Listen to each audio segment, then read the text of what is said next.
د اسرایلو د جګړې تازه حال د 1500 کسانو وژل کېدل او د طالبانو لخوا د حماس ملاتړ. نور معلومات هم دلته وګورئ او چینل هم سبسکرایب کړئ.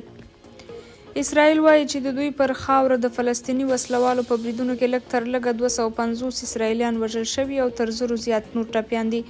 حماس غورځنګ له غزې تراړې پر اسرایل سلګونه توغندي توغولي او هم مهاله یې لسګونه وسلوال په ناڅاپي ډول د اسرایلو سویلي سیمو ته ننوتي دي. د دغو وسلوالو هلته ګڼ شمېر کسان وژلي او لسګونه نور یې چې ویل کېږي پوځیان او ملکي وګړي دواړه پکې دي یرغمل نیولي دي.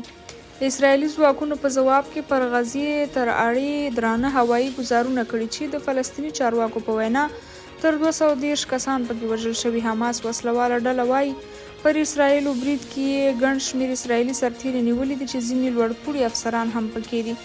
د حماس د سیاسي برخې مرستیال له الجزیرې ټلویزیون سره په مرکه کې وایي هغه څوک چې موږ سره بندیان دي ټول زندانیان پرې آزاد شي.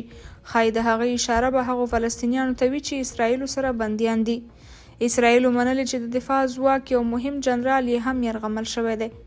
بلخوا طالبانو یو اعلامیه کې لیکلي د افغانستان اسلامي امارت د بهرنیو چارو وزارت د غزې تړانګه کې وروستۍ پیښې له نږدې څاري او د دغسې پیښو رامنځته کېدو سبب د صهیونیستي اسرایلیانو لخوا د فلسطیني مظلوم ولس د حقونو تر پښو لاندې کول او د مسلمانانو د مقدسو اماکنو په مکرر ډول اهانت او بې احترامي ګڼل کېږي.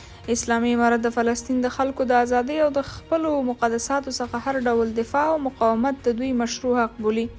د افغانستان اسلامي امارت د فلسطین د خلکو د مشروع تاریخي او قانوني حق څخه چې باید د فلسطین په تاریخي خاوره مستقل هیواد ولري خپل ملاتړ اعلانوي له اسلامي هیوادونو څخه.